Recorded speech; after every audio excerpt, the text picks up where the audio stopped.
একজন গ্রাহক, তার নাম হচ্ছে জামাল উদ্দিন ভূঁইয়া।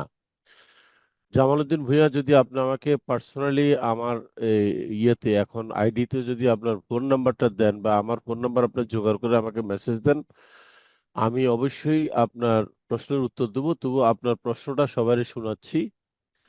এই এই প্রশ্নের উত্তর আপনাকে আমি মঙ্গলবারে দিতে পারতাম। আমি যেহেতু মঙ্গলবারে গ্রাহকদের প্রশ্ন উত্তরে যাব, তো এখন দিলে আপনার জন্য সুবিধা বেশি। আমি জানি আপনি আবার মঙ্গলবারে আসতে পারবেন কিনা, বাই চান্স কোত্থেকে বলতেছেন। আপনার প্রশ্ন ছিল গ্রাহকদের টাকা ফেরত কখন দিবে। আপনার এই প্রশ্নটার মধ্যে কিন্তু একটা অ্যাগ্রেসিভনেস আছে। অর্থাৎ আপনি কিন্তু জানতে চান নাই আপনার টাকা কখন ফেরত পাবে। মনে হচ্ছে আপনি কারো পক্ষ নিয়ে কথা বলতেছেন, কারো পক্ষ নিয়ে আপনি এখানে ঢুকছেন। যাই হোক, আপনি যেই পক্ষেরই হন অসুবিধা নেই, সবাই আমার এখানে আমন্ত্রিত। তো আমি চাইছিলাম আপনাকে আমি আলাদা করে বলতে, তবু আমি সবার সামনে বলে দেই, সুবিধা হবে।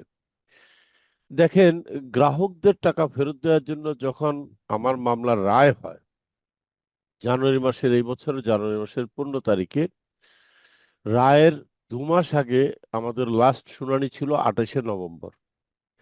সেদিন আমাকে কোর্ট জিজ্ঞাসা করছে, রফিকুল আমিন, আপনার আর কোনো বক্তব্য আছে কিনা। আমি বলছি, স্যার, আমার একটা বক্তব্য আছে। বলে, কি? আমি বলছি, আপনি আমার সাজা দিবেন না খালাস দিবেন এটা আপনার ব্যাপার, আমি জানি না, কিন্তু আপনি একটা কাজ কিন্তু করে যাবেন, নাইলে গ্রাহকরা ক্ষতিগ্রস্ত হবে। বলে, কি? আমি বলছি, রায়ে আপনি অন্তত বলে যাবেন যে রফিকুল আমিন, তুমি মানুষের টাকা ফেরত দিয়ে দাও। বলে, কেন এটা বলতে হবে? আমি বলছি, এটা অর্ডার না দিলে আমার চেয়ার দখল হয়ে গেছে ডেস্টিনিতে। বলে, কিভাবে দখল হইলো?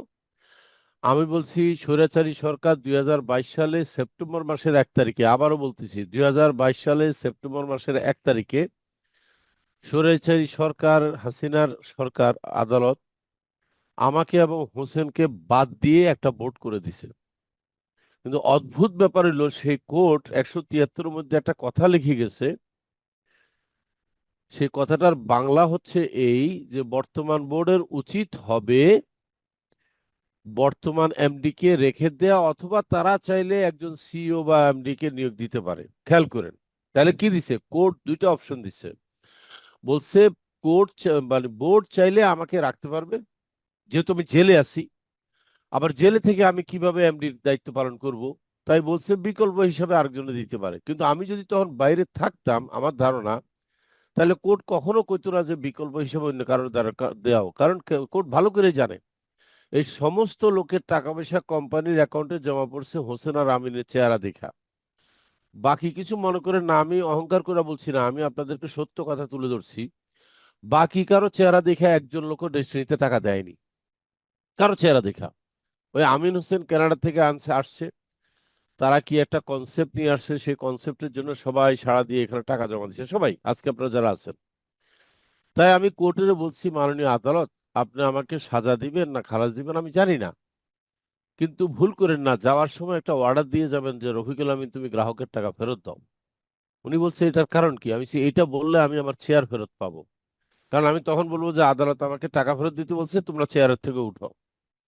কিন্তু এইখানে আমাকে এমন অপদস্থ করে কথা বলা হচ্ছে, আমি নাকি লোভী, আমি নাকি আমার এমডি পদ ফেরত চাই, আমার নাকি সাজা হয়ে গেছে, আমার এই কোম্পানিতে থাকার কোনো অধিকার নাই, আমার শেয়ারও বাজেয়াপ্ত হয়ে গেছে। এখন আমি জনাব জামাল উদ্দিন ভূঁইয়াকে বলবো, যেখানে এরা বলতেছে আমার শেয়ার বাজেয়াপ্ত, আমি কোম্পানিতে নাই, আমার কোনো অধিকার নাই চেয়ার আসার, আপনি আমার কাছে টাকা ফেরত চাচ্ছেন কেন রে ভাই?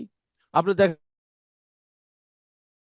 কোম্পানির ডেস্টিনি 2000 লিমিটেড রে দিচ্ছেন, প্রত্যেকটা মানি রিসিটে দেখেন, দুইটা মানি রিসিট পাবেন আপনি, একটা ডেস্টিনি মাল্টিপারপাস কোঅপারেটিভ সোসাইটির, আর একটা ডেস্টিনি 2000 লিমিটেডের। আপনি যদি ডেস্টিনি মাল্টিপারপাসের টাকা পাওনা থাকেন, সেই ব্যাপারে আমি আপনাকে সহযোগিতা করবো, যেহেতু আমি ওখানে এখন সিইও আছি। সে ব্যাপারে আমরা উদ্যোগ নিয়েছি, সেখানে তো বেশি লোক আমাদের কাছে টাকা পায় না। আমাদের কাছে আমি যতদূর শুনেছি, আমাকে লাস্ট টাইম একজন বলছে, আমাদের যে সম্পাদক আছে, আমি জানতে চাইছি 50,000 লোক কি টাকা পায় মাল্টিপারপাসে? না স্যার, এত হবে না। আমি বললাম, কি বলেন আপনি? 500 কোটি টাকা? কারণ আপনারা আবার জানতে হবে কিন্তু, মাল্টিপারপাসে আমরা প্রকৃত কত টাকা দেনা, 500 কোটি টাকার কম বেশি দেনা। এবং এই টাকাটা কম বেশি আমি জানতে চাইছি 50,000 লোক কিনা। বলে, না, 50,000 হবে না, আরো কম। কেন জানেন? খেয়াল করেন, 10,000 টাকা করে যদি 10,000 টাকা দিয়ে আপনি 500 কোটির ভাগ দেন তাহলে হয় 50,000 লোক। তো আপনার কি মনে হয় মাত্র 10,000 টাকার শেয়ার কিনছে? বহু লোক 1 লক্ষ কিনছে, কেউ 2 লক্ষ, কেউ 5 লক্ষ কিনছে। যে কারণে সম্পাদক আমাকে বলছে এই সমিতির যে স্যার আমরা মাল্টিপারপাসে মাত্র 20 থেকে 25 বা 30,000 লোকের কাছে টাকা দেনা। অথচ ইন্টারেস্টিং হচ্ছে দেখেন, লক্ষ লক্ষ লোকের কাছ থেকে শত শত কোটি টাকা নিয়ে গেছি বলতেছে, হাজার হাজার কোটি টাকা নিয়ে গেছি।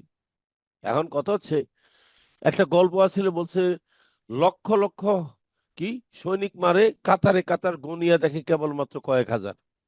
এই যে একটা লম্বা তিনালিপ টান দিয়া কথা বলা, এটা কে শিখাইছে?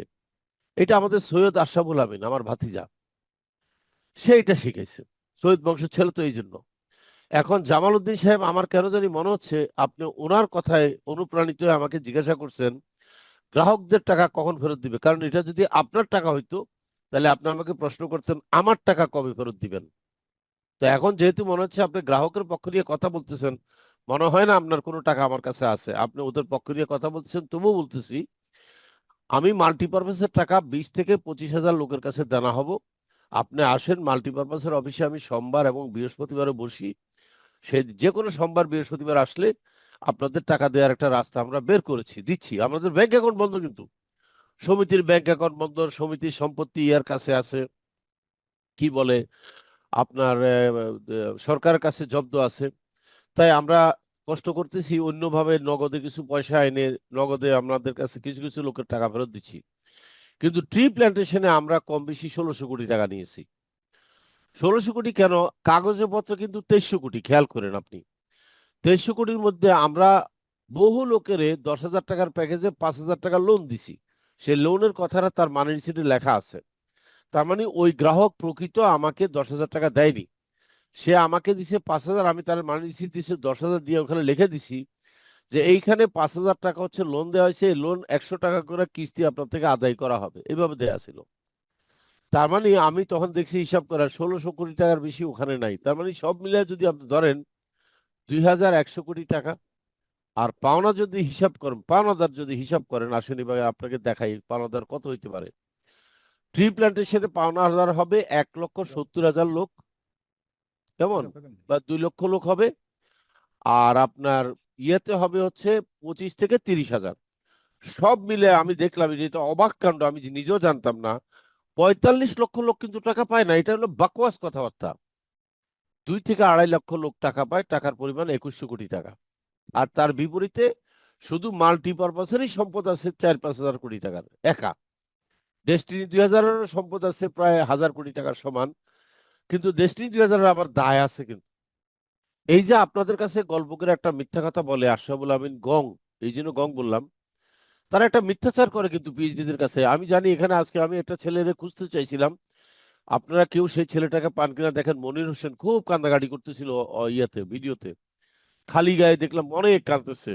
আমাদের চাচাবাতিরা দুজনের বিরোধকে সে ধিক্কার দিচ্ছে এবং বলতেছে আপনাদের কারণে আমরা আজকে গরিব, আমরা কাজ করতে পারতেছি না। বুঝলাম মনিরের বিপদ দেখে আমার খারাপ লাগছে। আমি মনির হাসানের সাথে কথা বলতে চাই, আপনারা দয়া করে তার ফোন নম্বর আমার দিবেন। এইখানে মনির দেখলাম একটা কথা বলে গেল, যেটা আশরাফের শিখানো কবিতা। আশরাফ কিন্তু একটা কথা বলে বেড়ায় যে ডেস্টিনির নামে কোনো মামলা নাই। ভালো কথা, ডেস্টিনির নামে যখন মামলা নাই, তাহলে দুদক ডেস্টিনির অ্যাকাউন্ট বন্ধ করলো কেন? এটা কি রফিকুল আমিন শিখিয়ে দিচ্ছে? আপনার ডেস্টিনি কেন? আজকে আপনাদের উদ্দেশ্যে আমি এইভাবে আমার আলোচনা শুরু করব।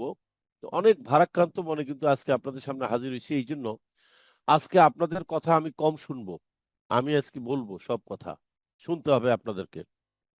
আপনার ডেস্টিনির ইতিহাস শুনলে চমক হয়ে মানে অবাক হয়ে যাবেন যে ডেস্টিনিতে কি ষড়যন্ত্রটা করা হয়েছিল, এবং ষড়যন্ত্রকারী আমাদের কোম্পানির ভিতরে ছিল, আমরা কেউ টের পাইনি। আপনারা মনে রাখতে হবে, আমরা একটা কবিতা পড়েছি মেঘনাদ বধ। মেঘনাদ ছিল কিন্তু রাবণের ছেলে বোধহয়, খুব সম্ভবত। এবং তাকে বধ করার জন্য রাবণের ভাই, আপন ভাই বিভীষণ লক্ষণরে গোপনে নিয়ে আসছে রাজপ্রাসাদে। কারণ মেঘনাদ যখন মেঘের আড়ালে থাকতো তীর মারতো, আর যখন সে বাসায় আসতো তার তীর মারা হইতো না। এই সুযোগে লক্ষণকে আপনার তার মেঘনাদকে ধরায় দেওয়ার জন্য বিভীষণ রাস্তা খুলে দিছে। এই জন্য অনেক সময় আমরা যোগ করে বলি ঘরের শত্রু বিভীষণ, মনে আছে এই কথাটা বলি? বিভীষণ ছিল কিন্তু মেঘনাদের চাচা। এইখানে কিন্তু ঘরের শত্রু আমার ভাতিজা। সে আমার ঘরের মধ্যে শত্রু ডেকে নিয়ে আসছে। কেন? ১ নম্বর একেবারে অকাট্য প্রমাণ দিয়ে দিচ্ছি আপনাদের সামনে। দেখেন, দুদক যখন মামলা করে, তখন আজকে যে শফিউল্লাহ আছে এখানে জিজ্ঞেস করে দেখেন, সেও কিন্তু আমার সাথে মামলার আসামি। কেন মামলার আসামি সে আপনারা কেউ জানেন? তাদেরকে এবং অন্যান্য আসামিদেরকে মান্নান সহ ডেকে নিয়ে দুদক অফার দিছে যে সাক্ষী হবা না আসামি হবা। বলছে কিসের সাক্ষী? রফিকুল আমিনের বিরুদ্ধে সাক্ষী দিতে হবে, বানানো সাক্ষী। যখন এরা রাজি হয়নি, মান্নান এবং শফিউল্লাহ গং, দুদক এদেরকে আসামি বানাইছে। কিন্তু একজন লোক কিন্তু আসামি হয়নি। কেন? শেয়ার হোল্ডার হওয়া সত্ত্বেও হয়নি এবং ডেস্টিনির বড় স্টেক হোল্ডার হওয়া সত্ত্বেও হয়নি। সে হলো আশরাফুল আমিন। তাকে কিন্তু আসামি করে নাই। কেন করে নাই? সে অফারটা অ্যাকসেপ্ট করছে। এবং আপনারা যদি দেখেন, দুদকের ২টা মামলাতে কিন্তু কোনো বিনিয়োগকারী বা কোনো স্টেক হোল্ডার সাক্ষী নেই, একমাত্র সে। আর তার সাথে ছিল কামরুল হাসান। এই ২ জন ব্যক্তি কিন্তু দুদকের মামলায় আমার বিরুদ্ধে, আমাদের সবার বিরুদ্ধে সাক্ষী। এবং এদেরকে দুদক এই জন্য আসামি করে নাই। এবং এদের অনেক অবৈধ টাকা সত্ত্বেও এদের কিন্তু অবৈধ সম্পদের খবর নেয় নাই দুদক, দুদকের মোজাহার আলী।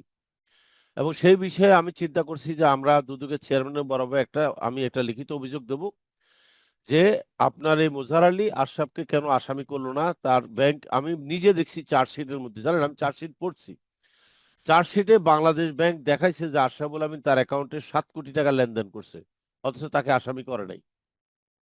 বুঝতে পারছেন? অথচ আমাদের এখানে ছোট ছোট লেনদেন করছে এমন লোকেরও কিন্তু আসামি করছে, যেমন জেসমিন আক্তার মিলন ১.৫ কোটি টাকার লেনদেন করছে, তার আসামি বানাইছে। ওই জামন রুবেল সামান্য লেনদেন করছে, তার আসামি বানাইছে। ওই যে ডায়মন্ড বেনজির সামান্য লেনদেন করছে। কেন?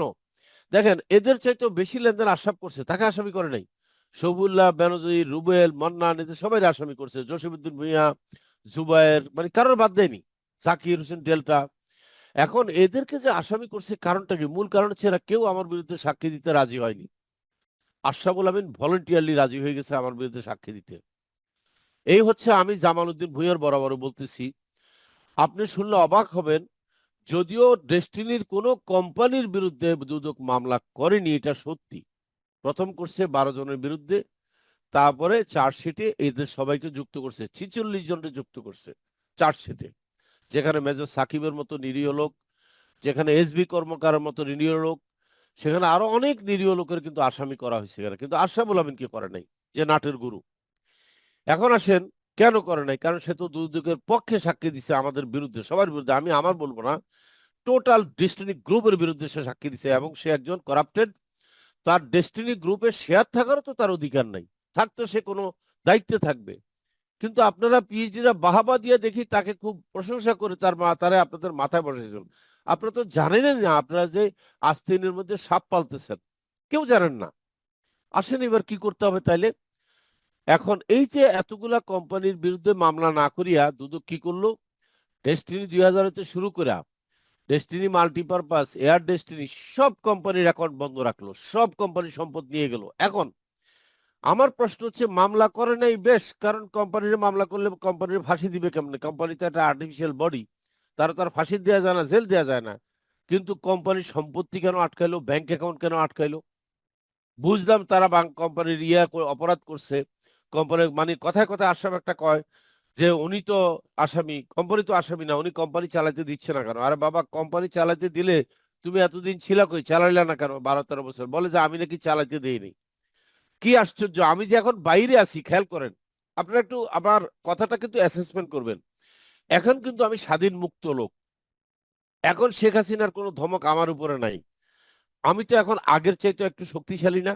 আগে যেমন জেলে ছিলাম তখন যতটুকু শক্তিশালী ছিলাম, তার চাইতে তো এখন বেশি শক্তিশালী আল্লাহর রহমতে। কারণ এখন হাসিনা নাই, স্বাধীন মানুষ, মামলা শেষ হয়ে গেছে। বরং তখন আমি জেলের মধ্যে যখন ছিলাম, হাসিনার ভয় ছিল, আমি দুর্বল ছিলাম, আমাকে চাইলে এক জেল থেকে আরেক জেলে নিয়ে যেতে পারতো। সেই সময় নাকি জেলে বসে আমি দেশটি চালাতে দেইনি। কি আশ্চর্য অভিযোগ! আমি নাকি জেলে বসেই চালাইতে দেইনি। তো আমি এই ক্ষমতা পাইলাম কি? আমি কি সন্ত্রাসী সুইডেন আসলাম নাকি, যে আমি ওখান থেকে সন্ত্রাসীপনা করতাম? তাই না? আমি জেলে থেকে কি করে বাধা দিলাম? আমাদের তখন মানে জীবন যায় যায় অবস্থা, কঠিন অবস্থা। আমারে হাসপাতাল থেকে জোর করে ওখানে পাঠায় দিছে। আপনারা জানেন না, 1 মাস আমাকে এক ঘরে রাখছে আটকায়, কারোর সাথে কথা বলতে দেয়নি এই অপরাধে, কেন আমি টেলিফোনে কথা বলছি। আর সে আমারও বুঝাইতেছে আমি নাকি জেলে বইসা কন্ট্রোল করতাম বাইরে যাতে ডেস্টিনি না চলে। কি বোকার মতো কথাবার্তা। সবাই বোকা বানাইছে। এখন যারা ডেস্টিনি পিএইচডিরা আলিস সেন্টারে যায়, তারা বাহবা দেয়, তারা জানেই না যে তাদের ক্ষতি করছে এই ছেলেটা। সে আমার বাজার কইরা ডেস্টিনি থেকে চলে গেছে। সবাইরে বাঁশি বাজাইছে যে ডেস্টিনি শেষ, ডেস্টিনি শেষ, তোমরা আমার বাজারে আসো, তোমরা আমার বাজারে আসো। আমার বাজারে সে কত স্বপ্ন দেখাইছে, তার একটা ভিডিও দেখছি। এরপরে সে স্বপ্ন দেখাইছে নতুন একটা ইন্স্যুরেন্স কোম্পানিতে গেছে। সেখানে সেই লোকের দেখেন সারা জীবন ব্যবসা শিখলো আমার হাতে, সেখানে এক লোকের কথা কইতেছে, আমার শিক্ষা গুরু কইয়া কার একটার নাম কইতেছে দেখলাম ওখানে, নামটা আমার খেয়াল নাই। তো কত বড় আহম্মক এটা দেখেন, যে জীবনে কোনোদিন কথা বলতে জানতো না এমএলএম এর, সে বলতেছে যে ওই লোক নাকি তার শিক্ষা গুরু।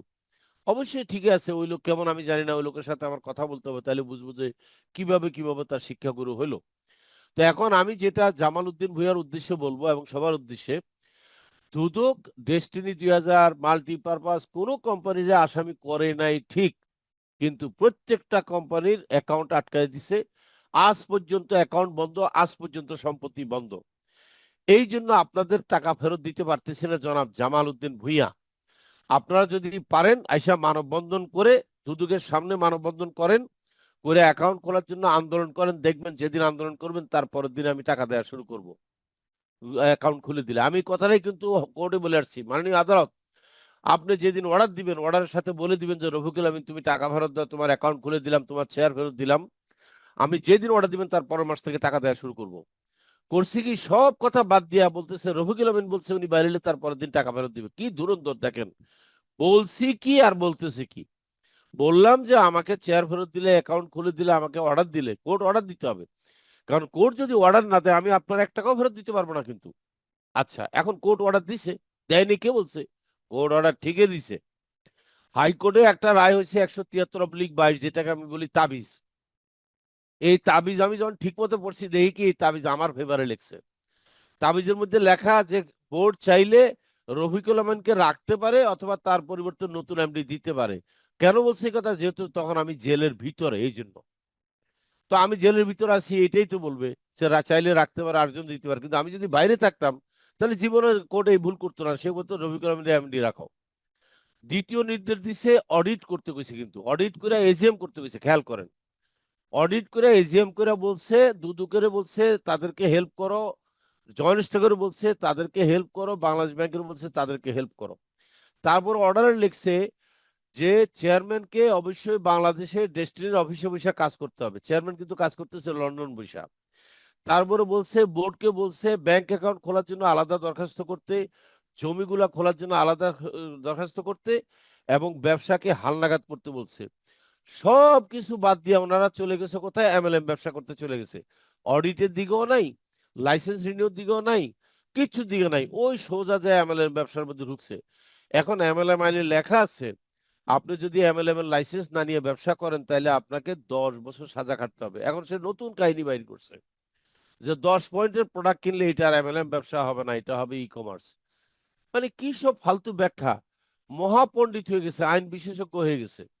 এখন আপনাদের কাছে আমি যেটা বলবো, আপনারা সব পিএইচডিরা কিন্তু সোচ্চার হন, এক হন, এক হয়ে যান। আমি আপনাদেরকে দেখতে চাই, আপনাদের মধ্যে ঐক্য আছে। আমি ওয়াদা করলাম আপনারা এক হয়ে যেদিন মাঠে নামবেন রেজাল্ট দেখবেন, কিন্তু আমি আপনাদের পাশে আছি।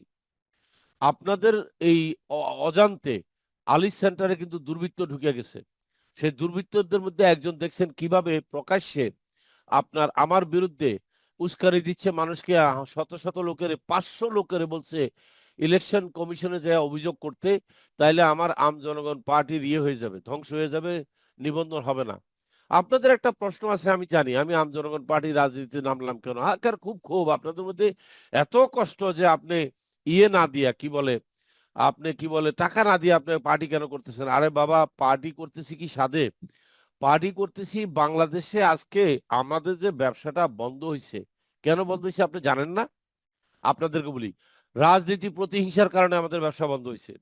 তো যেহেতু দেখলাম রাজনীতি প্রতিহিংসাই হচ্ছে আমার ব্যবসা বন্ধ করার মূল কারণ, তাহলে আমি রাজনীতি করলাম না কেন? আজকে দেখেন যারা পলিটিক্স করছে, যে সমস্ত বড় বড় ব্যবসায়ীরা, বসুন্ধরা, এস এস আলম, তারপরে ওই যে এ কে আজাদ, হামিম গ্রুপ, সব দিকে তাকান, যারা কিন্তু রাজনীতি করছে তাদের কারো কিন্তু ব্যবসা প্রতিষ্ঠান বন্ধ হয়নি, এখনো বন্ধ হয়নি। হাসিনার দলে থাকা সত্ত্বেও এরা পালাইতেছে। দেখেন আজকে সালমান এফ রহমান কিন্তু জেলে, তার বেক্সিমকো কিন্তু বন্ধ হয়নি, খেয়াল করেন, বেক্সিমকো বন্ধ হয়নি। ওই যে আপনার কি মজুমদার, নজরুল ইসলাম মজুমদার, যে হচ্ছে আপনার এই কি গ্রুপের জানি আমি ভুলেও গেলাম, নাসা গ্রুপের মালিক, যিনি এক্সিম ব্যাংকের মালিক, নাসা গ্রুপের মালিক কিন্তু জেলে, কিন্তু নাসা গ্রুপ বন্ধ হয়নি কিন্তু। জানেন কেন বন্ধ হয়নি? কারণ উনি রাজনীতি করতেন, এই জন্য।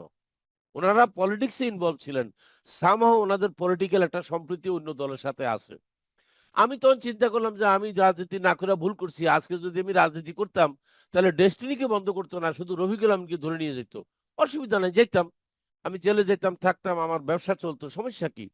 আমি বিগত জীবনে যত পলিটিশিয়ানরা জেলে দেখছি প্রত্যেকের কিন্তু ব্যবসা চালু ছিল, বলে দিলাম, প্রত্যেকের, কারো ব্যবসা বন্ধ ছিল না। বিএনপির কামাল সাহেবের, বিএনপি গিয়াসউদ্দিন মামুনের, তারপরে যে রিজেন্টের শাহেদ করিমের, এদের কারোই কিন্তু ব্যবসা বন্ধ ছিল না।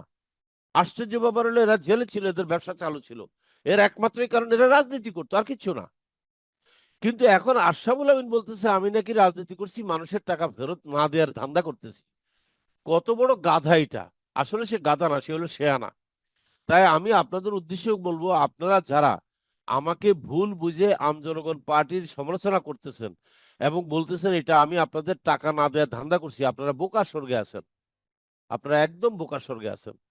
আমি যখন টের পাইছি বাড়িতে যাইতে শ্মশান বাড়ি পড়ে, শ্মশান বাড়িতে ভূতে ধরে, সেখানে যদি আমি হাতের মধ্যে তাবিজ লাগাই, ভুল বুঝেন কেন? আমি তো ভূতের ভয়ে তাবিজ লাগাইছি।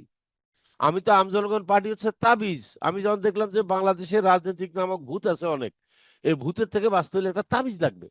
এই তাবিজ ছাড়া শ্মশান ঘাটের পাশে দিয়ে যাইতে পারবো না, কারণ আমার বাড়ি তো শ্মশান ঘাটে। আমরা তো যাতায়াত করতে হবে, আমি তো আর অন্য দেশে যা ব্যবসা করতে পারবো না, আমাকে এই দেশেই থাকতে হবে। তাই এই রাজনীতির কষাঘাত থেকে, রাজনীতির প্রতিহিংসার থেকে বাঁচতে হলে আমাকে রাজনীতির মধ্যে থাকতে হবে। তাহলে আমি বলতে পারবো ভাই, কাকে কাকের মাংস খায়েন না, আমিও কাক আপনিও কাক, দয়া করে আমার মাংস খায়েন না। আমার ব্যবসাটার উপর আপনারা কটু দৃষ্টি দিয়েন না, খারাপ দৃষ্টি দিয়েন না। কারণ আমি ডেস্টিনিকে বাঁচাইতে যে এটা করছি, এটাতে কোনো মানে কোনো ভুল তো না এটা। কারণ আমার ডেস্টিনি তো বাঁচাইতে হবে। দেখা গেছে আমি রাজনীতি করা না না করার অপরাধে আমার ব্যবসা ছিনে নিয়ে যাচ্ছে। আপনি দেখেন না কি করছে, শেখ হাসিনা কি করছে, আমাকে জেলের মধ্যে রাখা ১৭৩/২২ আপনারা পড়েন নাই কারে চেয়ারম্যান বানাইছে? সর্বশেষ চেয়ারম্যান বানাইছে আওয়ামী লীগের এক নেতারে, প্রশান্ত ভূষণ বড়ুয়া। সেই লোক যখন পালাই গেছে, ১৬ মাস ধরে সে দেশের বাইরে আছে। কোম্পানি আইনের ১০১ ধারায় লেখা আছে, কোন পরিচালক যদি দেশের বাইরে ৩ মাসের বেশি থাকে তার পরিচালক পদ থাকে না। ১৬ মাস ধরে এই লোকটা লন্ডনে আছে, তার পরিচালক পদ কেন রইল? দ্বিতীয় প্রশ্ন হলো, সে তো আমাদের শেয়ার হোল্ডার না, তাকে আমি কেন এখানে পরিচালক পদে মানবো? ইভেন পরিচালকও না, শুধু সে আমার কোম্পানির চেয়ারম্যান। মোহাম্মদ হোসেন এখন বাদ। আরে বাবা, আমি আর মোহাম্মদ হোসেন যখন বেরিয়েছি তখন মোহাম্মদ হোসেন থাকবে চেয়ারম্যান, আমি থাকবো এমডি। এই ব্যাপারে আপনাদের কোনো আপত্তি আছে বলুন তো? কোনো সন্দেহ আছে আপনাদের? তো আপনারা কেন চাচ্ছেন প্রশান্ত ভূষণ বুড়ো এখনো চেয়ারম্যান থাকুক এবং আশরাফ সিইও থাকুক? আশরাফকে, আশরাফ বলতেছে ৪৫ লক্ষ লোকের জন্য নাকি তার চোখের পানিতে ভাইসা যায়। আরে বাবা, তুই তো ৪৫ লক্ষ লোক জয়েন করাস নাই। তুই জয়েন করালে তোর নিচে হয়তো ৪৫ জন লোক জয়েন করাইছিস, খুব বেশি হলে, খুব বেশি হলো ৪৫ জন। তুই তো ৪৫,০০০ও জয়েন করাস নাই। তুই হঠাৎ করে ৪৫ লোক ওই যে কুমিরের মায়া কান্না, আপনারা কি গল্প শুনছেন? কুমিরের কিন্তু চোখের পানি আছে, কিন্তু কুমির কিন্তু কান্দে, কেন কান্দে আমি জানি না, কুমিরের মায়া কান্না এটা, মানে সে কুমির কিন্তু সে কাঁদতেছে। আরে বাবা, তুমি যে কাঁদতেছো ৪৫ লক্ষ লোকের জন্য, তুমি তো এদেরকে জন্ম দাও নাই। ৪৫ লক্ষ লোকে বারবার তোমাকে লজ্জা দিয়া বলতেছে আমরা আমিন হোসেনের কাছে টাকা পাই। দেখো তারা টাকা কার কাছে চায়, তারা চাইতেছে আমিন হোসেনের কাছে, তোমার কাছে চাচ্ছে না। কারণ কি? তোমারে তারা তো ওয়ারিশে মানে না ডেস্টিনির। তারা জানে ডেস্টিনির বৈধ ওয়ারিশ হচ্ছে এই দুজন ব্যক্তি, যারা ডেস্টিনির ওয়ারিশ থাকার কারণে মানুষ এদের দিকে তাকায় ডেস্টিনিকে টাকা দিছে। তুমি এখানে কার খালু? তুমি এখানে কেন আসছো? তোমার আসতে বলছে কি এখানে? তুমি তোমার আমার বাজারে যাও, সেখানে যাও, তুমি বাজারঘাট করতে থাকো। তুমি তো আমার বাজারে চলে গেছো। আরেকজন এই যে জাহাঙ্গীর আলম, সে তো চলে গেছে নেক্সাস প্লাস নাকি নেক্সাস এক্সিলেন্ট ওয়ার্ল্ডে চলে গেছে। দেখেন এখানে বহুত লোক কিন্তু অন্যায় করছে, আমি এদেরকে কিন্তু কোনো আঙ্গুল তুলে আমি জাহাঙ্গীরের কোনোদিন একটা কথা বলি না, আজকে বলতে বাধ্য হয়েছি। কারণ সেও কিন্তু একটা ধুরন্ধর লোক, আমার সাথে কত সুন্দর সুন্দর কথাবার্তা বলে। আমি বললাম জাহাঙ্গীর ঠিক আছে, আমি কিন্তু একটা কাজ করছি, যে যা ভুল করছো আসো একসাথে কাজ করি। আশরাফরেও ডাকছি, কিন্তু কিন্তু আশরাফরে ডাকছি, আশরাফের একটাই কথা, সে জায়গা ছাড়বে না।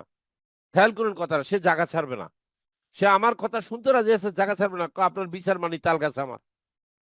আমি কিন্তু প্রত্যেকের ডাকছি কথা বলার জন্য, কারোর বাদ দিয়ে নেই। এই যে যারা আমার বিরুদ্ধে লেখালেখি করে এরা কিন্তু বসছে আমার সাথে, কিন্তু তাদের দিন শেষে একটাই কথা, আপনি রফিকুল আমিন এই কোম্পানি চালাতে পারবেন না, কারণ আপনার মার্কেটিং প্ল্যান আউটডেটেড, এটা ভাঙ্গা রেকর্ড, এটা চালায়েন না। এই ব্যবসার কারণে আমরা বিপদে পড়ছি ভাই। ব্যবসার কারণে আমরা বিপদে পড়ি নাই, আমাদেরকে ব্যবসার জন্য ধরে নিয়ে যায় নাই। দুদক কখনো বলে নাই যে তোমার ব্যবসা খারাপ তাই ধরে নিয়ে গেলাম। দুদক বলছে তুমি এমএলএম পদ্ধতিতে শেয়ার বেচলা কেন, তুমি এমএলএম পদ্ধতিতে কেন শেয়ার বেচলা, দুদক সেইটা বলছে রে ভাই। দুদক তো বলে নাই যে আমার ব্যবসা খারাপ।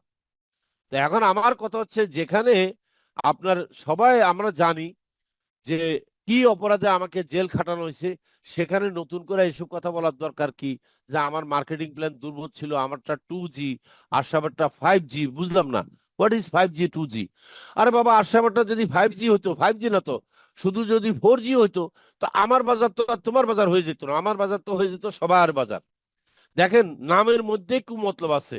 কোম্পানিটার নাম হওয়া উচিত ছিল আমাদের বাজার, যদি তার ভিতরে সততা থাকতো কোম্পানিটার নাম করা উচিত ছিল আমাদের বাজার। সে কিন্তু শেখ হাসিনার মতো বানায় ফেলাইছে আমার বাজার। শেখ হাসিনা যখন কথা কথা বলতো কি, এটা আমার দেশ, আমার বাপে স্বাধীন করছে, বাংলাদেশ তোদের কি দেশ রে বেটা, বাংলাদেশ আমার, আমার বাপ বানাইছে এটারে। ঠিক শেখ হাসিনা যেটুকুনে কথা কইতো, আশরাফও কিন্তু ওইভাবে কোম্পানি করছে আমার বাজার, এটা আমার। তোমাকে আমার বাজার বানাইতে কইছে কি? তুমি আমার জায়গায় তুমি কি আমাদের বাজার বললে কোনো ক্ষতি হইতো? তাইলে অন্তত ডিস্ট্রিবিউটাররা ভাবতো আমরা সবাই ওনার সাথে আছি। তোমার তো শুরুতেই ছিল গলদ উদ্দেশ্য। এখন দেখেন, এতগুলো লোকের মাঠে নামাই দিছে, আজকে কি হয়েছে? আজকে আমরা চরম সংকটের মুখোমুখি কিন্তু। আজকে আমি আপনাদের সামনে সত্য প্রকাশ করছি, যেগুলো এগুলো কিন্তু আপনাদেরকে বুঝতে হবে। সরি। এখন আমাদের কি কাজ করতে হবে? পিএইচডিরা সব ঐক্যতে থাকতে হবে, একসাথে থাকতে হবে। একসাথে থাকলে ইনশাল্লাহ আমরা করতে পারবো, আমাদের ব্যবসাটাকে আমরা তুলতে পারবো। কবে তুলতে পারবো? একটা ধারণা আমি দিয়ে দিই আপনাদেরকে। অধ্যাপক প্রফেসর ইউনূস সাহেবের কাছে যখন গেলেন, আমাদের প্রয়াত হারুন সাহেব গেলেন ডেস্টিনি নিয়ে, উনি পরিষ্কার বলে দিছে যে দেখেন, আমি ডেস্টিনিকে হেল্প করতে পারবো না। তার মানে ওনার আমলে উনি ডেস্টিনিকে কোনো হেল্প করবেন না, ওনার হয়তো কোনো বাধ্যবাধকতা আছে, আমি জানি না, থাকতেও পারে, উনি ভয় পান। বাট প্রশ্ন হচ্ছে, যখন নির্বাচিত সরকার, আমরা শুনতেছি বিএনপি আসবে, বিএনপি আসলো আমার কোনো আপত্তি নেই, কারণ আমি জানি বিএনপি আওয়ামী লীগের মতো স্বৈরাচারী হবে না। তারা বুঝবে এতগুলো, কারণ আমরা কিন্তু ব্যবসা শুরু করছি বিএনপির আমলে। তো এখন আমাদের একটা আশা, বিএনপি যদি ক্ষমতায় আসে, অবশ্যই আমরা আমাদের লাইসেন্স পাবো, আমরা ব্যবসা শুরু করতে পারবো। তার মানে আমি আপনাকে একটা ভবিষ্যৎবাণী দিচ্ছি, আগামী ফেব্রুয়ারি নির্বাচনে যদি বিএনপি আসে, ইভেন যদি জামাতও আসে, জামাতও যদি আসে, এই দুইটা দলের যে কোনো একটা আসলে আমরা আমাদের এমএলএম লাইসেন্সও পাবো, ব্যবসা করতে পারবো। এর আগে আমার মনে হয় না এই ইউনূস সরকারের আমলের নির্বাচনের আগে আমাদেরকে এমএলএম লাইসেন্স দিয়ে ইউনূস সরকার বিতর্কিত হইতে চাইবে। তারপরে কি আমি আশা ছেড়ে দিব? নো। আমি কিন্তু, আপনারা অনেকে জানেনই না, বিগত 10 মাস 11 মাস ধরে আমার দৌড়ঝাঁপ ছিল কোর্ট, কোর্ট আর বাড়ি, কোর্ট আর বাড়ি, কোর্ট আর বাড়ি, এখনো কোর্টে।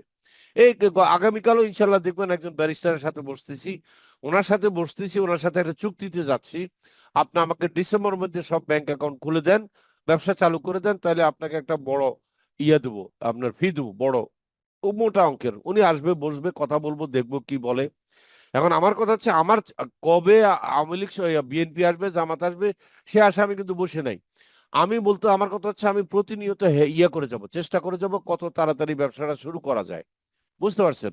ব্যবসা শুরু করার ব্যাপারে আমার কোনো নাই, কি বলে, হেসিটেশন নাই, আন্তরিকতার অভাব নাই। কিন্তু তাই বলে কি আমি একদম বসে থাকবো? তাই আমি কি করছি, ধরেন কোন একটা ঝড়ে কি হয় জানেননি, যখন ঘর বাড়ি, বিশাল একটা বাড়ি যখন পড়ে যায়, ডেস্টিনি তো আসলে অনেক বড় একটা বাড়ি ঘরের মতো, কোন ঝড়ে যখন বেশি ঘর বাড়ি পড়ে যায়, তখন ওই ঘর বাড়ির বাচ্চা কাচ্চারা যখন উপবাস থাকে, খাইতে পারে না, তখন মুরব্বীরা কি করে জানেন? টেম্পোরারি একটা টিনের ঘর উঠায়, উঠে করে চুলা টুলা ঠিক করে, রান্না বান্না চলে, পোলা পালে খাইতে থাকে, আর মূল ঘরের কনস্ট্রাকশন চলতে থাকে। ঠিক এক্স্যাক্টলি সেম আইডিয়া আমি কিন্তু স্বপ্ন শহর শুরু করছি। আমি চিন্তা করলাম, যেহেতু ডেস্টিনির মতো বড় ঘর পড়ে গেছে, আমি একটা ছোট ঘর চালু করি, যে ঘরটা চালু করতে আমার এখন খুব কষ্ট হবে না। তাই আমি স্বপ্ন শহর শুরু করে দিছি, দিয়ে এইটার আদলে আপনাদের 20,000 লোকের কর্মসংস্থানের ব্যবস্থা করছি। 20,000। আমাদের কিন্তু 20,000 পিএইচডিও নাই, হয়তো 20,000 হইতে পারে, আপনার এই এক্সিকিউটিভ সহ আমি জানি না কত হবে। আমি যতটুকু বুঝি 20,000 লোকের যদি আমি এই মুহূর্তে কর্মসংস্থান করে দিতে পারি, একটা বিশাল চেহারা পরিবর্তন হয়ে যাবে দেশ। তাই আমি আপনাদেরকে অনুরোধ করবো, আমাকে ভুল বুঝেন না, দুইটা কাজ করেন প্লিজ। আপনারা আমাকে ভুল না বুঝে দুইটা কাজ করবেন। একটা কাজ হচ্ছে, আপনারা স্বপ্ন শহরে ভর্তি হইতে কিন্তু পয়সা লাগতেছে না এখন। আপনারা বিক্রি করবেন, আমাদের অ্যাপার্টমেন্ট 10টা বিক্রি করে দিলে একটা আপনি ফ্রি পাবেন। কনসেপ্ট কিন্তু এইটাই, 10টা বিক্রি করে দেবেন, একটা আপনি ফ্রি পাবেন। অর্থাৎ 10টাতে যে কমিশন পাবেন সেই কমিশনটা দিয়ে আপনার আপনার কিস্তি চালাতে পারবেন, এটার নাম হচ্ছে ফ্রি। আরেকটা হচ্ছে, আপনি যখন মনে করেন ডেস্টিনির জন্য আমরা যখন চেষ্টা করতে থাকবো, তখন আমরা এই যে আপনার যে আম জনগণ পার্টি যেটা করছি, এটাতে ভুল বুঝেন না, সারা জীবন পস্তাবেন যদি এটার বিরোধিতা করেন, বলে দিলাম, সবাই পস্তাবেন। কারণ আম জনগণ পার্টি এই জন্য তো নাম দিছি আম জনগণ পার্টি, সাধারণ মানুষের পার্টি। আম মানে হচ্ছে সাধারণ। আপনাদের উদ্দেশ্যে পার্টিটা করছি। আমি আগামী ফেব্রুয়ারি মাসের 15 তারিখে আমি আমার দলের পক্ষ থেকে বিভিন্ন ইন্টালেকচুয়াল লোকের কিন্তু দেবো, নমিনেশন দেবো। আমি কিন্তু দাঁড়াবো না, কারণ আমি বলছি আমি বিতর্কিত হতে চাই না, আমি ডেস্টিনির লোক। আমি আজীবন ডেস্টিনিতে থাকতে চাই, ডেস্টিনি আমার সবকিছু। ডেস্টিনি আমার ধ্যান জ্ঞান মন প্রাণ, সে আমার চাইল্ড। আমি ডেস্টিনিকে বলি সে আমার মেয়ে। যেহেতু আমি ডেস্টিনি করব, এই জন্য আমি নির্বাচন করব না, এমপিও হতে চাই না, আমার অত বড় খায়েশ নাই। কিন্তু আমার একটা ভিশন আছে যে বাংলাদেশের পার্লামেন্টে যদি আমার সমর্থিত লোকের যদি আমি পাঠাতে পারি, মনে করেন কোন রকম কষ্ট করে 50টা এমপি রে পাঠালাম কোন রকম, আপনি কি জানেন আমার পক্ষে অন্তত তারা কথা বলবে, ডেস্টিনির পক্ষে কথা বলবে। তারা বলবে, মাননীয় স্পিকার, ডেস্টিনি কোম্পানিকে বন্ধ করে দিয়ে গেছে বিগত স্বৈরাচারী সরকার, আমি মনে করি তাদেরকে এমএলএম লাইসেন্স দেওয়া উচিত এবং তাদেরকে একটা আইনের আওতায় এনে ব্যবসাটা শুরু করে দেওয়া উচিত। এখানে লক্ষ লক্ষ লোক কিন্তু কর্মসংস্থান হবে। আপনার কি মনে হয় না এই কথাটা বলবে? অবশ্যই বলবে। তাহলে আমাদের উচিত হবে, আমরা কিন্তু ভোট ব্যাংক, এখন আমাদের হাতে 1 কোটি ভোট আছে কিন্তু। তো আপনি হিসাব করেন, কোন একটা থানাতে, আপনারা বলেন তো, কোন একটা থানাতে 2 লাখ ভোট পেলে একজন এমপি হয় না? আপনি জানেন না? 2 লাখ ভোট পেলে কিন্তু সে এমপি। তো সেভাবে যদি 1 কোটি ভোট যদি আমাদের হাতে থাকে, তাহলে যে আমি কইছি 50টা এমপি বানাইতে পারবো, আমি কি মিথ্যা কথা কইছি? আমি কি ভুল কথা কইছি? আমি তো অঙ্ক করেই কইছি যে 1 কোটি ভোট যদি আমাদের হাতে থাকে, 2 লাখ করে যদি এক একটা এমপি বানাইতে হয়, 50টা এমপি তো এমনিই হয়। কিন্তু আপনারা এটার বিরোধিতা করতে করে কি করতেছেন জানেন? নিজেরাও কোনো লাভবান হবেন না, অন্যকেও লাভ করতে দেবেন না। তাই যারা আম জনগণ পার্টির বিরোধিতা করতেছে তাদেরকে বুঝাবেন, বলে, আরে ছাগল, উনি তো ওইটা ওনার নিজের জন্য করে নাই, আমাদের সবার জন্য করছে। কারণ আমরা যদি রাজনীতি দল না করি, আবাহনী মোহামেডানের খেলার মতো, আপনি যখন স্টেডিয়ামে বুঝছেন, আবাহনী আর মোহামেডানের খেলা আমি দেখতে গেছিলাম একবার সমাজের নিয়ে, আজকে সেই পুরনো স্মৃতিটাও আপনাদের সাথে শেয়ার করি, শুনলে আপনারা বুঝতে পারবেন। আমার জীবনে আমি প্রথম খেলা দেখতে গেছিলাম, বুঝছেন, আমার লাইফে প্রথম। এটা ছিল আপনার এরশাদের আমলে। কেমন? এরশাদের আমলে আমি আর সমাজী খেলা দেখতে গেছি, আবাহনী মোহামেডানের খেলা হচ্ছে। তো সেখানে আমি ভুলে সমাজীর সাথে আবাহনীর ইয়েতে বসছি, গ্যালারিতে বসছি। তো গ্যালারিতে বসার পরে তো সেখানে কি হয়েছে, সেখানে আমি যখন বসছি তখন দেখি কি মোহামেডান একটা ভালো গোল দিয়ে ফেলেছে। তো আমি হাতে তালি দিতে গেছি, সমাজী তাড়াতাড়ি আমার হাত ধরে ফেলেছে। তুমি করছো কি? আমি কই, কেন, কি হয়েছে? হাতে তালি দিলে তো তোমার মায়ের একটাও মাটিতে পড়তো না, তুমি যে গ্যালারিতে বসে আছো এটা আবাহনী গ্যালারি, এখানে আবাহনী এখন গোল খাইছে, তুমি যদি এখন মোহামেডানের পক্ষে হাতে তালি দাও তুমি মাইর খেতা। তো আমি বলছি, তাহলে হাতে তালি তুমি কোথায় বসা? তো উল্টা দিকে দেখায়, ওই যে পূর্ব গ্যালারি দেখো, ওরা হাতে তালি দিতে আছে, তুমি ওইখানে বসলে মোহামেডানের পক্ষে তালি দিতে পারবা। তো আমি কইছি, ঠিক আছে, ব্যাপার যদি এমন হয় তাহলে আমি আর হাতে তালিই দেবো না, চুপ করে বসে রয়েছি। হঠাৎ করে করছে কি, আবাহনী একটা গোল দিছি ইয়ারে, মডার্নে দিছি, সবাই লাভ দিয়ে ওইটা হাতে তালি দিচ্ছে, আমি কিন্তু বসে রয়েছি। তাড়াতাড়ি সমাজে আমার টান দিয়ে উঠে, এই হাতে তালি দাও নাহলে মাইর খেবা। আমি বললাম, বলো কি? ফুটবল খেলা দেখতে হলে তোমাকে একটা পার্টি করতেই হবে, হয় মোহামেডান নাহলে আবাহনী। তারপরে তোমার দল যখন গোল খাবে গালাগালি করবা, আর তোমার দল যখন গোল দিবা হাতে তালি দিবা, এটা হচ্ছে নিয়ম। নিরপেক্ষ থাকার নাকি কোনো সুযোগ নাই আপনার স্টেডিয়ামে। চিন্তা করেন আমরা কোন দেশে বাস করি। আমি স্টেডিয়ামে বসে নিরপেক্ষ দর্শক হব, আমার এই অধিকারই নাই। আমাকে হয় আবাহনীর পক্ষে থাকতে হবে, নাইলে ইয়ার পক্ষে থাকতে হবে, মোহামেডানের পক্ষে থাকতে হবে। বাংলাদেশে এখন ব্যবসার অবস্থাই সেরকম, আমি নিরপেক্ষ ব্যবসায় থাকার কোনো সুযোগ নাই। হয় আমাকে আওয়ামী লীগ করতে হবে, নাইলে জামাত করতে হবে, নাইলে বিএনপি করতে হবে, নাইলে জাতীয় পার্টি করতে হবে, 4টা বড় দলের একটা, নাইলে আমার ঠেকাবে। তো আমি যাবো কই? তো আমি চিন্তা করছি, আমি যদি এগুলো করতে যাই, আমি তাইলে হয়ে যাবো হিপোক্রেট, দরকার কি? তখন আমি কইছি, না, আমি কোনো লাইনের পিছনে দাঁড়াবো না, আমি যেখানে দাঁড়াবো সেখান থেকে লাইন শুরু হবে। আমি কিন্তু এইটাই বলছি তখন। তো তো এখন আমার কথা হচ্ছে, আপনারা যদি আমাকে এইভাবে ভুল বুঝেন যে উনি কেন রাজনৈতিক দল করছে, আমি বলে দিলাম একটা সময় কিন্তু আসবে, তখন আপনারা সবাই বুঝতে পারবেন যে রফিকুল আমিনের রাজনৈতিক দল করাটা সঠিক ছিল। বুঝছেন? এটা কিন্তু আপনারা কিন্তু তখন বুঝতে পারবেন, এখন বুঝবেন না। তো এই জন্য বলতেছি, আমাকে আপনারা ভুল বুঝেন না দয়া করে। আপনারা আমজনগণ, এখন আমাদের হাতে সময় আছে মাত্র 2 মাস। আপনারা সবাই আমার সাথে আমজনগণ পার্টিতে সমর্থন দেন, আমি জোর করব না, সমর্থন দেন। একটু আগে কি হয়েছে জানেন? একটু আগে এমন একজন ব্যবসায়ী, খুব হাই প্রোফাইল ব্যবসায়ী, কয়েকশো কোটি টাকার মালিক, আমারও ফোন করে কয়, আমিন ভাই, আমার ব্যবসা প্রোটেকশনের জন্য আমি আপনার সাথে থাকতে চাই। আমি বলছি, আপনার কি সমস্যা ভাই? কই, এই দেশের রাজনীতি না করলে ব্যবসা করা যাচ্ছে না, চাঁদাবাজ এসে বয়ে রয়েছে। সন্ধ্যার সময় তার অফিসে চাঁদাবাজ এসে বয়ে রয়েছে। আমি বুঝছি এখন রাজনীতি না করলে আর ব্যবসা করতে পারবো না। তো আমি বলছি, ঠিক আছে, আপনার সাথে আমি পরে কথা বলবো, এখন থাক, আমার একটা জুম মিটিং আছে। মানে সে আমার কাছে বলতেছে যে তার কোনো উপায় নেই রাজনীতি না করে, তাই আমার দলে সে জয়েন করবে। তো তারা আমি আস্তে করে আবার জিগেলাম, ভাই আপনি কি কখনোই রাজনীতি করেন নাই? কয়, হ্যাঁ করছি। আমি কতদিন আগে? 20 বছর আগে। তো 20 বছর আগে রাজনীতি করছেন, তো কোন দল করছেন? আমি ছাত্র দলের নেতা ছিলাম। তারপরে আমি ছাত্র দল থেকে বেরিয়ে আসছি, আমার কোনো পদ এখানে নাই, আমি আর এখন রাজনীতি করি না। কিন্তু এখন বুঝতেছি আমার বিএনপি ছেড়ে দেওয়াটা ঠিক হয়নি, কারণ সে ভয় ছেড়ে দিছে তখন। কারণ বিএনপি একটা কর্নার হয়ে গেছে আওয়ামী লীগের অত্যাচারে, তাই সে দল ছেড়ে দিছে। এখন সে রিয়েলাইজ করছে তার এখন রাজনীতিতে আসা উচিত। তো আমি বলছি, আপনি বিএনপিতে যান, বিএনপিতে তো খুব ভালো দল, এখন তারেক সাহেব অত্যন্ত ভালো লিডার। কোন আপনাকে আমার পছন্দ হয়েছে এই একটু আগে। তো এখন আমার কথা হচ্ছে, আপনারা বুঝতে হবে কিন্তু আমার যে আল্লাহর রহমতে মানুষের সাথে যে সম্পর্ক, এটা কিন্তু অনেক ম্যাচিউর সম্পর্ক। আমি কারোর সাথে কোনো তর্কাতর্কিতে নাই, ভেজালে নাই, ঝগড়াতে নাই। একটা জিনিস কেন বুঝতেছেন না আপনারা, যে আপনাদের কল্যাণে, আপনাদেরকে রক্ষা করতে যায়, আপনাদের সম্মান রক্ষা করতে যায়, আপনারা যেন ফুটবল খেলার নিরপেক্ষ দর্শক হয়ে যেন মাইন না খান, তাই আপনার জন্য আমি কি করছি, আমি আরেকটা স্টেডিয়ামের কোনা দিয়া পড়ছি, মনে করেন আমার দলের নাম মনে করেন ব্রাদার্স ইউনিয়ন।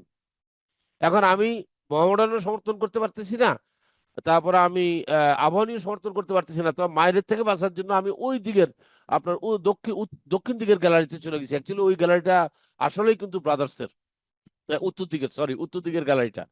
এখন মনে করেন আমি ব্রাদার্স ইউনিয়ন একটা ক্লাব দিছি, আমার আবাহনীয় পছন্দ না, মোহামেডানও পছন্দ না। আমি দোষের কি করছি বলেন? আমি কি অপরাধ করলাম? আমি মাইর খাওয়ার ভয়ে আমি একটা দলের মধ্যে গেছি। কারণ আমাকে যে অত্যাচারটা করেছে বিগত সরকার, আমাকে যে অন্যায়ভাবে শাস্তি দিয়েছে, এটা কোনো দিন কিন্তু ভুলার নয়, কিন্তু কোনো দিন ভুলার নয়, মনে রাখেন। অনেক, আপনারা জানেন না কি করছে আমাকে। আমার পাশাপাশি হোসেন সাহেবের যে কাজ করছে দুদক, হকি স্টিক দিয়ে পিটাইছে কিন্তু, এমন মারা মারছে ওনাকে। আমি এই জন্য চিরদিন কৃতজ্ঞ থাকবো এই লোকটার কাছে। কারণ সেই মাইরটা যদি সে না খাইতো, তাহলে ওই মাইরটা খাইতাম আমি। আমি যদি একা সারেন্ডার করতাম, মাইর খাওয়া কিন্তু আমার কপালে একার, হয়তো দেখা গেছে মাইর খেয়ে আমি মরেও যেতে পারতাম। কারণ হোসেন ভাই মাইর খাওয়ার পরে তাকে ঢাকা মেডিকেলের ইমার্জেন্সিতে নিতে হয়েছে। ওনার গায়ে তখন 104 ডিগ্রি জ্বর, দুদুক ভয় পাইছে উনি মরে যায় কিনা। তাড়াতাড়ি শাহবাগ থানায় দিয়ে গেছে। আমি ওনার মাথায় হাত দিয়ে দেখি, ওরে বাপরে, গা ফাইটে যাইতেছে। শাহবাগ থানার ওসি সিরাজ চলে আসে, তাড়াতাড়ি ল্যাব খাতা নিয়ে এসে, মশারি নিয়ে এসে বলে যে, দেখেন এই আসামি যদি এখন থানার মধ্যে মরে যায়, আমরা তো বিপদে পড়বো। আমি কিছু চিন্তা করেন না, উনি কিন্তু একজন ব্যায়ামবীর, উনি ব্যায়াম করে, এক্সারসাইজ করে, ওনার শরীরের মাসেলের উপর দিয়ে মাইরগুলা গেছে, ওনার এই জন্য জ্বর আসছে, চিন্তা করেন না, উনি অবশ্যই সুস্থ হয়ে যাবে। সত্যি সত্যি আল্লাহর রহমতে সকালে ফজরের টাইমে উনি এই কথা কয়। আমি গেলাম, মসিও আপনার কি অবস্থা? কয়, এখনো ব্যথা করতেছে, শুয়োর বাচ্চারা এমন মারা মারছে, আর নাইলে আপনারই মারতো আমার। আমি কিছু, আমি বুঝছি, কিন্তু আপনাকে না পাইলে আমার যে মারতো, এটা বুঝতে আমার কোনো কষ্ট হয়নি। আর আপনারা এখন আশরাফুল আমিনরা আপনাদের হিরো বানায় ফেলাইছেন। আমি যে এতগুলো মাইর খেলাম, বা হোসেন সাহেব যে মাইর খেলো, আমাদের চোখ বান্ধা রাখলো, আমাদেরকে এত টর্চার করলো, আমার কিভাবে চোখ বাঁধছে জানেন? চোখের মধ্যে গামছা দিয়ে বাঁধছে, পিছনে হাত কড়া বাঁধছে। আমার তখন হঠাৎ করে মনে হয়েছে, আচ্ছা 71 সালে বোধ আর্মিরা বোধ এইভাবে মানুষের মার্ডার করছে, তাই না? মানে আমি কতক্ষণ জন্য চিন্তা করার চেষ্টা করলাম, কারণ আমার চোখ বন্ধ, বিশ্বাস করবো না, এত অসহায় লাগছে আমার। এবং চোখটা বাঁধছে কে? তাদের পিয়ন, একটা পিয়নও রেখে বাঁধছে। পিয়ন আমার কয়, তুই তুই করে কইতেছে পিয়ন, আমি ওই পিয়নটা খুঁজতেছি এখন। পিয়ন কয়, এই তুই টাকা পয়সা কই রাখছিস ক। দেখেন, একটা চতুর্থ শ্রেণীর স্টাফ, তাদের পিয়ন চা পানি খাবায়, ওই পিয়ন আমার কয়, তুই টাকা রাখছিস কই ক। আমাদেরকে টর্চার করতেছে, আমরা টাকা কই রাখছি এটা উত্তর দিতাম। টাকা নাই কেন অ্যাকাউন্টে? আমি যে টাকা থাকবে কই, আমরা জমি জমা কিনছি, কমিশন দিয়ে দিছি। এখন আসেন আপনারা, যে আমরা তো অ্যাকচুয়ালি মাইর খাইছি কেন? 1450 কোটি টাকা আপনাদেরকে টোটাল কমিশন দেওয়া হয়েছে। এই 1450 কোটি টাকার দায় আমি নেব কেন একা? আপনারা পিএইচডিরা কেন নিবেন না? ডায়মন্ডরা কেন নিবেন না? শেয়ার হোল্ডাররা বা কেন নিবেন না? কেন রফিকুল আমিন আর হোসেন আর বাকিরা নিতে হবে? জেনারেল হারুন সহ এরা কেন নিবে? কেন মাত্র 12 জন শেয়ার ডাইরেক্টর এটার দায় নিবে আর কয়েকজন শেয়ার হোল্ডার এটার দায় নিবে? দায় নিতে হবে সমস্ত ডিস্ট্রিবিউটরদেরকে, বিশেষ করে যতজন পিএইচডি আছে, যতজন ডায়মন্ড আছে, সবাইকে এটা দায় নিতে হবে। কারণ 1455 কোটি টাকা কিন্তু আমরা একা নেই। আমাদেরকে কিন্তু মামলা করা হয়েছে। 1455 কোটি টাকা গেল কই? আমি বলছি কমিশন দিয়ে দিছি। এত কমিশন দিলি কেন? তুই টাঙ্গারি করে কথা, এত কমিশন দিলি কেন? তোরে এত কমিশন দিত কইছে কে? মানে তাদের রাগ হচ্ছে তোর অ্যাকাউন্টে টাকা নাই কেন। তারা টাকা থাকলে আমার থেকে জোর করে চেক লেখায় নিত, যেভাবে নিছে আপনার ইয়ের ওই যে JMI বলে একটা কোম্পানি ছিল, এটার লোকটার নাম হচ্ছে রাজ্জাক সাহেব, নোয়াখালী বাড়ি। ওনারা জিজ্ঞাসা করলাম, রাজ্জাক ভাই আপনি জামিন পেলেন কিভাবে? আমাদের কোম্পানির অ্যাকাউন্টে 200 কোটি টাকা ছিল, এটা একটা গোয়েন্দা বিভাগের লোকজন আইসা আমার থেকে জোর করে সই করে নিয়ে গেছে 200 কোটি টাকা। আমারও আপনি ভালো করছেন যে আপনি অ্যাকাউন্টে টাকা রাখেন নাই। আমাদের অ্যাকাউন্টে টাকা ছিল মাত্র 15 কোটি টাকা, ট্রি প্লান্টেশন না কোথায় জানি, ডেস্টিনি 2000-এর। তো যেহেতু অ্যাকাউন্টে টাকা নেই, আমার থেকে লেখা নিতে পারে নাই। কিন্তু ভুলবশত বেস্ট এয়ারের অ্যাকাউন্টে যে কিছু টাকা ছিল ওরা ধরতেই পারে নাই। বেস্ট এয়ারের অ্যাকাউন্টে কিন্তু ছিল 67 কোটি টাকা, ওরা টেরই পায়নি এই টাকাটা। এটা এখনো এইভাবে পড়ে রয়েছে। এখন এই টাকাটা খুলে দিলে কিন্তু আপনাদের টাকা ফেরত দিতে পারি আমি, জানেন, আরামসে দিয়ে দিতে পারি লাইন দুরা। কিন্তু দিচ্ছে না। কেন দিচ্ছে না? আশরাফুল আমিন আপনাদেরকে একটা গান শিখেছে, সারেগামা, যে আমি তারে কাজ করতে দিচ্ছি না, 12 বছর কোম্পানি চালাইতে দেই নেই। আরে বাপরে, আমি কত বড় সন্ত্রাসী! মানে আমি জেলখানা বিষয়ে সন্ত্রাসী মনে করছি, যেখানে হাসিনার ভয়ে অস্থির ছিলাম। আর এখন যে হাসিনাই নাই, কিন্তু আমার গদিও নাই, তাই না? আবার বলতেছে লোকটা মানে লুবি, আমি নাকি প্রচন্ড লুবি। আবার রতন বলতেছে উনি কেন এমডি হতে চায়, ওনার তো শেয়ারই নাই। রতন বলতেছে এটা, কামরুল বলতেছে এগুলা, প্রফেসর মঈন বলতেছে রফিকুল আমিনকে ঠেকানো হচ্ছে আপনার ইমানি দায়িত্ব। খেয়াল করেন কিন্তু, আমাকে ঠেকানো হচ্ছে আপনাদের ইমানি দায়িত্ব। আমি একদিন তার লগে দেখা হয়েছে, আমি বললাম মঈন এটা কি বললেন? সরি বস, ভুলে বলে ফেলেছি। আচ্ছা দেখেন, সামনে পড়া সরি, আড়ালে পড়া যত ইচ্ছা আমার গালি দিচ্ছে। তো আপনারা এই সমস্ত লোকের সাথে কাজ করবেন কিভাবে? আজকে দেখেন, এই প্রফেসর মঈন, এই নেক্সাস জাহাঙ্গীর, এই রতন, এর কামরুল, এই 4 জন, আর সাথে বসন্ত মুরা, 5 জন মিলে, এই 5 জন মিলে ট্রি প্ল্যান্টেশনের জায়গা বেচছে, গাছ বেচছে, কোটি কোটি টাকা তারা নিচ্ছে, কিন্তু মানুষের 1 টাকাও ফেরত দেয়নি। আর আমার জামাল উদ্দিন ভুইয়া জিজ্ঞাসা, গ্রাহকের টাকা দিবেন কবে? আরে ভাই, তুমি আলিস সেন্টারে যাও, যে আসামে জিজ্ঞাসা যে আপনারা যে ট্রি প্ল্যান্টেশনে গাছ বেচছেন, জায়গা বেচছেন, এ টাকা কি করছেন? আমার টাকা দেন। বলে রফিকুল আহমেদ তো আপনার চেয়ার দেন নাই, সে তো চেয়ার পায়নি, সে টাকা ফেরত দিবে কিভাবে? আর আপনাদেরকে কে বলছে আপনারা চালাবেন হলো ডেস্টিনি 2000? আপনাদেরকে কে রাইট দিছে আপনারা ট্রি প্ল্যান্টেশনের জায়গা এবং গাছ বেচা বলেছেন? কারে জিজ্ঞাসা করে বেচছেন? আমাদের টাকা দিচ্ছেন? কারো এই সাহস নাই আশরাফুল আমিনকে জিজ্ঞেস করে, কারণ সে সিইও। গাছ আচ্ছা দেখেন আবার কি করছে, আরেকটা অপকর্ম করছে তারা। তারা টাকাটা নিছে ব্যক্তিগত অ্যাকাউন্টে। আরে বাবা, টাকাই না ঢুকাবি ট্রি প্ল্যান্টেশন অ্যাকাউন্টে, সেখান থেকে গ্রাহকের টাকা ফেরত দিবি, তা না করে টাকা নিছে হলো জাহাঙ্গীর নিজের অ্যাকাউন্টে। দেখেন কত বড় অপরাধ করছে। দুদক চুপ, দুদক কিন্তু এগুলো দেখতে চাচ্ছে না। কেন দেখতে চাচ্ছে না? আরে বাবা, দুদক তো রফিকুল আমিন আর হোসেনের চাইট করবে। আমি শুনতেছি দুদক নাকি আমার নামে আরো 2-1টা মামলা করার জন্য প্রস্তুতি নিচ্ছে। আমি বলছি একটা কেন, 10টা করুক, এবার খেলবো ভালো মতো। একদম একদম বিডিআর সামনে চিল্লে কথা কমু যে দুদক আমার পিছিয়ে লাগছে। কারণ আপনাকে বুঝতে হবে দুদকের কাজ কি। দুদকের কাজ হচ্ছে সরকারি সংস্থাগুলোর দুর্নীতি ধরা। আজকে আপনাদেরকে এই সিক্রেটও বলে দিলাম, দুদকের কোনো এখতিয়ার নাই কোনো প্রাইভেট কোম্পানির ব্যাপারে নাম গলানোর, কোনো এখতিয়ার নাই।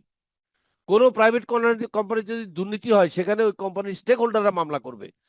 দুদক দেখবে সরকারি সংস্থা, সরকারি সংস্থার কোথায় ঘুষ দুর্নীতি কি অনিয়ম হয়েছে। এই ছাড়া দুদকের মানি লন্ডারিং এর কিন্তু এখন মামলা করার ক্ষমতাও নাই, কারণ এই ক্ষমতা এখন নিয়ে গেছে পুলিশে। পুলিশের সিআইডি বিভাগ কিন্তু মানি লন্ডারিং মামলা করবে। দুদকের শুধু ঘুষ আর দুর্নীতি, আর কিছু নাই। 27টা না 28টা ক্ষমতার থেকে কাইরা একটা দিছে দুদুকে। তো দুদুকে আমার বিরুদ্ধে মামলা করবে কি হিসাবে? আমি কি দুর্নীতি করছি? আমি তো ভাই এখন পর্যন্ত চেয়ারেই বসতে পারি না, দুর্নীতি করবো কোত্থেকে? অপরাধই তো করতে পারলাম না। অপরাধ করলে না আমার আবার কে জানি ফোন করে কয়, কয় আশরাফুল আমিন আপনার বিরুদ্ধে দুদুকের দিয়ে মামলা করাবে। আমি বলছি কেন, দুদুক কি আশরাফুল আমিনের আব্বা নাকি, যে আব্বারে কইলে করে দিল? আমি কি এত নরম জালে সিদ্ধ হই নাকি? এত সহজ যে চাইলে 12 বছর জেল খাটলাম আবার আরেকটা মামলা করে দিবে? কিসের জন্য? আমার অপরাধ কি? তাই না? কি আশ্চর্য না? আপনারা কেউ বুঝতেছেন যে কি করতেছে সে? এখন দেখেন ওবায়দুর রহমান হিরো কি করছে। আমি রানারে রিকোয়েস্ট করব, আপনি দয়া করে ওবায়দুর রহমান হিরো এই 4 মিনিট না 5 মিনিট কি বলছে আপনারা একটু মনোযোগ দিয়া তার কথাগুলো শুনেন। এবং সে স্বীকার করছে, এক সাংবাদিক বলার পরে জিজ্ঞেস করছে, এই ভয়েসটা কি আপনার নাকি? কইছে আমার। অস্বীকার করে নাই। সে উস্কানি দিচ্ছে, কিন্তু 500 লোকেরও বলতেছে আমার বিরুদ্ধে অভিযোগ করতে। 500 মেনে নেবা, ও 500 বলে নাই, বলছে এক একজনের 10টা করে অ্যাপ্লিকেশন, ভুয়া অ্যাপ্লিকেশন রেডি করবে আর কি।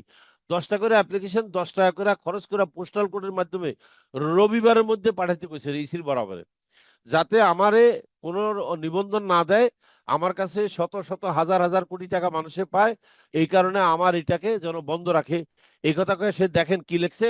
আপনারা সবাই ওবায়দুর রহমান হিরোর এই কাহিনী শুনেন, চালান আপনি। আপনারা নিশ্চয়ই জানেন আমজনগণ পার্টির প্রাথমিক সদস্য পদ কনফার্ম হয়েছে, কিন্তু 12 তারিখের মধ্যে আমাদের কিছু অভিযোগ চিঠি আকারে, যেগুলো আমরা বিভিন্ন পেজে দিয়েছি, আগামীকালকে শনিবার, সবাই শনিবার এগুলো আপনার সামর্থ্য অনুযায়ী 10টা 15টা 20টা যেভাবে হোক যার যার অবস্থান থেকে রোববার সকালবেলা যেন পোস্ট অফিসে পোস্ট করেন। কারণ আম জনতার দলের মুখ্য যিনি আছেন তারেক রহমান, উনি কিন্তু আলটিমেটলি রফিকুল আমিনকে যতটুকু অপমান করার কথা অতটুকু করেছে, এবং নির্বাচন কমিশন থেকে কিন্তু তার সাথে যোগাযোগ করছে। তার স্টেটমেন্টগুলো শুনবেন। আমরা যদি সবাই মিলে একটু ধাক্কা দেই, বেশি না, শপথ চিঠি যদি সবাই মিলে পাঠাইতে পারি নির্বাচন কমিশনে, তাহলে কিন্তু নিবন্ধন কিন্তু রফিকুল আমিনের যে আমজনগণ পার্টি আছে এটার নিবন্ধন বাতিল করতে কিন্তু নির্বাচন কমিশন বাধ্য হবে। তো আমরা যদি একটু সোচ্চার হই তাহলে এই কাজটুক ইনশাল্লাহ হয়ে যাবে। আপনার যার যার অবস্থান থেকে 10টা 15টা 20টা চিঠি লেখেন, এক একটা চিঠি পোস্ট করতে সর্বোচ্চ 10 টাকা বা 12 টাকা লাগবে। আপনারা এই কাজটুক করবেন, ইনশাল্লাহ আমরা সফলতা পাবো এবং আমজনগণের পার্টির নিবন্ধন বাতিল হবে। ধন্যবাদ সকলকে।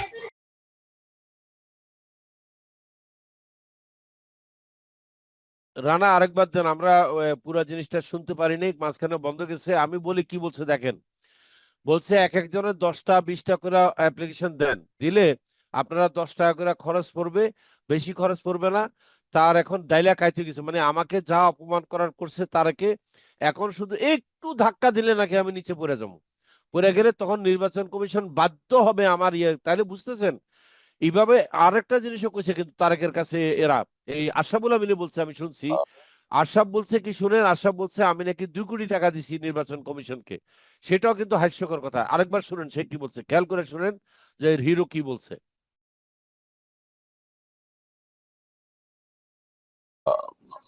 কনফার্ম হয়ে আসসালামু আলাইকুম। আপনারা নিশ্চয়ই জানেন আমজনগণ পার্টির প্রাথমিক সদস্য পদ কনফার্ম হয়েছে, কিন্তু 12 তারিখের মধ্যে আমাদের কিছু অভিযোগ চিঠি আকারে, যেগুলো আমরা বিভিন্ন পেজে দিয়েছি, আগামীকালকে শনিবার, সবাই শনিবার এগুলো আপনার সামর্থ্য অনুযায়ী 10টা 15টা 20টা যেভাবে হোক যার যার অবস্থান থেকে রোববার সকালবেলা যেন পোস্ট অফিসে পোস্ট করেন। কারণ আম জনতার দলের মুখ্য যিনি আছেন তারেক রহমান, উনি কিন্তু আলটিমেটলি রফিকুল আমিনকে যতটুকু অপমান করার কথা অতটুকু করেছে, এবং নির্বাচন কমিশন থেকে কিন্তু তার সাথে যোগাযোগ করছে। তার স্টেটমেন্টগুলো শুনবেন।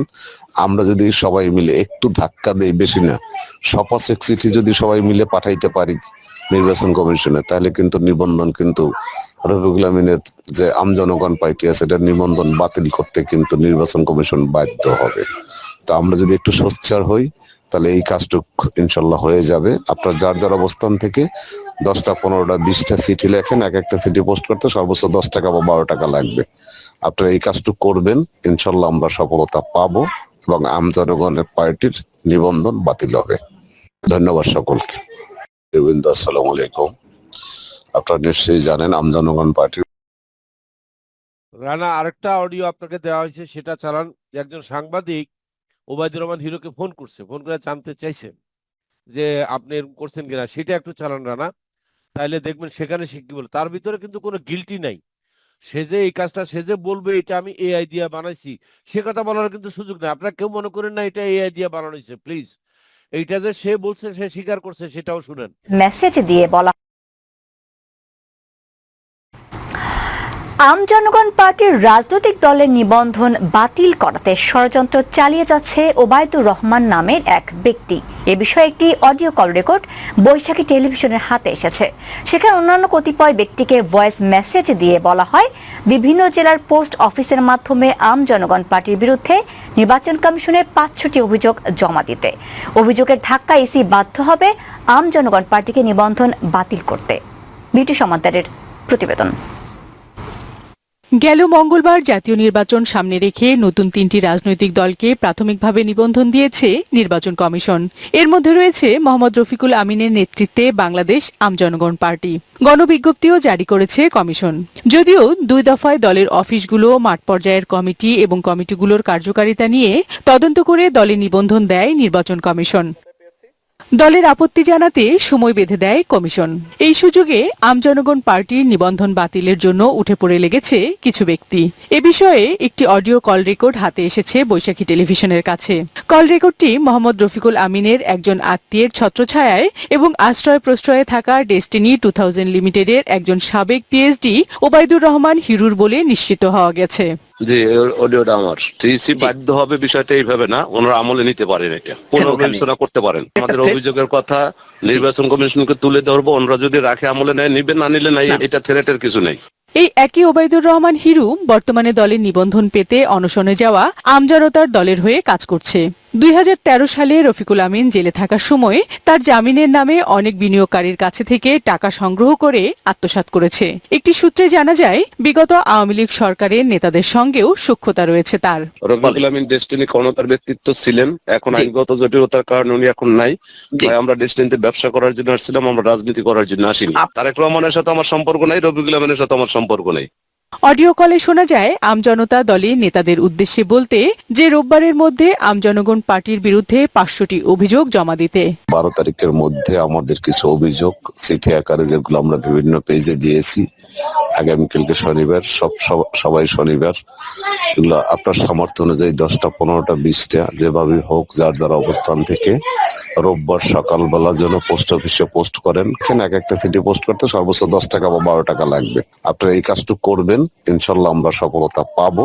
প্রকাশিত রেকর্ডে এও শোনা যায় অভিযোগ বেশি পেলে নিবন্ধন বাতিল করতে বাধ্য হবে নির্বাচন কমিশন। শপথ চিঠি যদি সবাই মিলে পাঠাইতে পারি নির্বাচন কমিশনে, তাহলে কিন্তু নিবন্ধন কিন্তু রফিকুল আমিনের যে আম জনগণ পার্টি আছে এটা নিবন্ধন বাতিল করতে কিন্তু নির্বাচন কমিশন বাধ্য হবে। বিউটি সমাদ্দার, বৈশাখী সংবাদ, ঢাকা। কি বুঝলেন সবাই? বুঝা গেছে কিছু? এই যে যারা আমার কাছে গ্রাহকের টাকা কবে ফেরত দিবে জানতে চাচ্ছেন, তাদের উদ্দেশ্যে বলতেছি, কি মনে হয় আপনাদের আমি কি ভালো জায়গায় আছি? সে বলতেছে যে আমি খাদের কিনারে আছি, একটু ধাক্কা দিলে পড়ে যাবে। আমি নাকি আইনগত জটিলতার জন্য দূরে আছি। আইনগত জটিলতা না, তোমরা মাস্তানি করে দখল করছে আলী সেন্টার। কোনো আইনগত জটিলতা নাই। আবারও আমি আপনাদের উদ্দেশ্যে বলতেছি, দয়া করে আপনারা সবাই 173/22 বাংলা রায়টা পড়েন। এটা বাংলা রায় আমার কাছে আছে। আমি প্রয়োজনে আপনাদেরকে ইমেল করে দেবো, আমার ইমেল অ্যাড্রেস দেন। সেখানে পরিষ্কার লেখা আছে যে বর্তমান এমডি কে চাইলে তারা রাখতে পারে অথবা তারা মনে করলে নতুন এমডি নিয়োগ দিবে। এটা তো কোর্ট এইভাবে লিখবেই।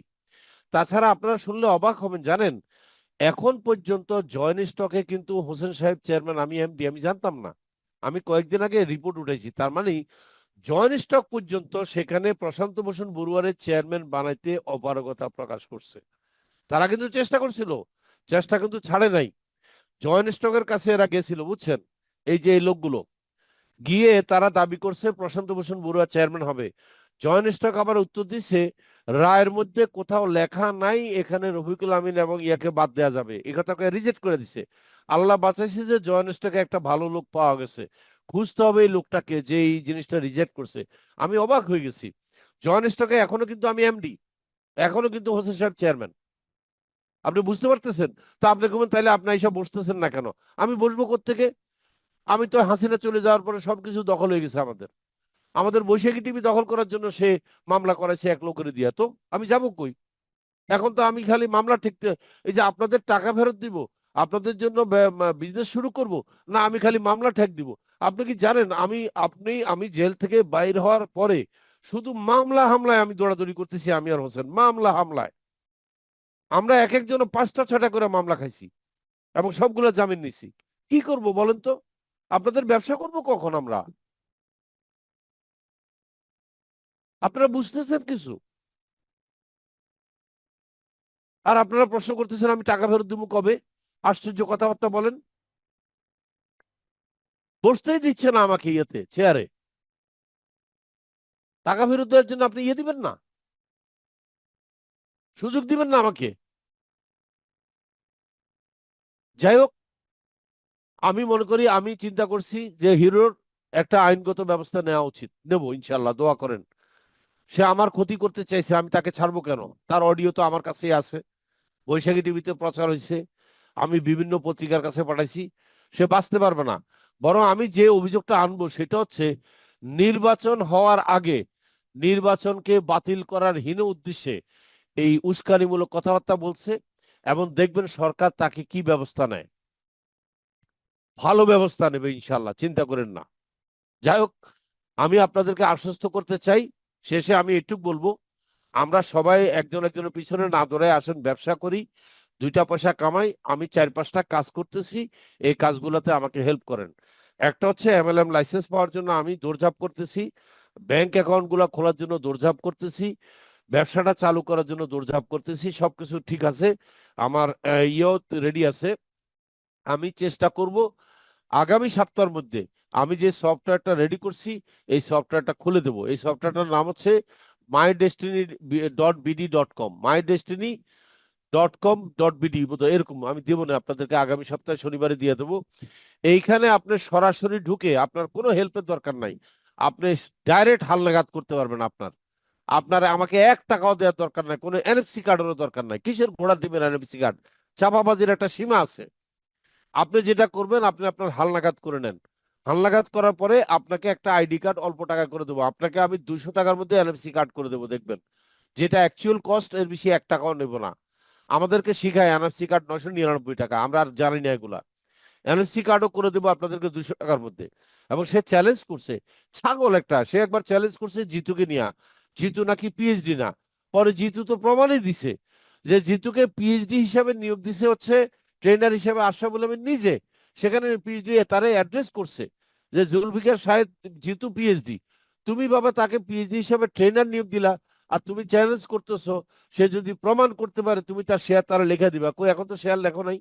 এই যে গল্প করো, মানুষের পলিটিশিয়ান না, পলিটিশিয়ান হিসেবে সে চ্যালেঞ্জ করতেছে আমাদেরকে। মানে কিছু লোক আছে দেখবেন পলিটিক্সে স্ট্যান্ড বাজি আছে, কোনো কাজ নাই কাম নাই, একটা চ্যালেঞ্জ করে। এগুলো দেখছি শেখ হাসিনার মধ্যে বেশি দেখছি, কথায় কথায় চ্যালেঞ্জ করতো, এখন এগুলো শিখছে। আমার তো মনে হয় যে শেখ হাসিনার স্কুল থেকে এসব সবক নিছে, তাই না? তো এখন আমার কথা হচ্ছে, আপনাদের কাছে আমার জোর আবেদন হচ্ছে, আমাকে ব্যবসাটা করতে দেন, আমাকে রাজনৈতিক দলটাও করতে দেন, আপনাদের ব্যবসা শুরু করে দিচ্ছি। আর দোয়া করবেন আমি যেন সুস্থ থাকি। আমি যদি সুস্থ না থাকি, যদি অসুস্থ হয়ে যাই, আল্লাহ না করুক এই পৃথিবী ছেড়ে চলে যাই, তাহলে আপনাদের কপালে কিন্তু অনেক দুর্গতি আছে, কয়ে দিলাম। এখানে দ্বিতীয় কোনো লোক আপনাদের টাকা পয়সা ফেরত দেওয়ার জন্য চেষ্টা করবে আমি বিশ্বাস করি না। আশরাফুল আমিনদের মোটেই বিশ্বাস করি না। যে কোম্পানির লক্ষ কি কোটি কোটি টাকা মেরে দিছে, তার বিরুদ্ধে অভিযোগ আছে কর্মকার বাবদে, এখানে নাই থাকলে আমি ওনার থেকে শুনাইতে পারতাম। আমাদের কর্মকার কিন্তু আমাদের কন্ট্রোলার ছিল। আমি আপনাকে,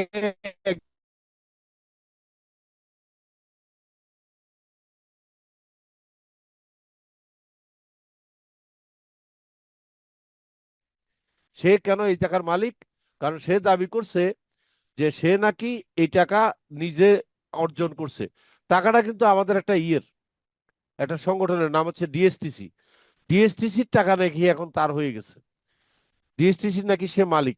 ডিএসটিসি হচ্ছে আমাদের ডেস্টিনি 2000-এর একটা উইং এর মালিক। সে কিভাবে হয়? সে দাবি করতেছে সে ডিএসটিসির মালিক।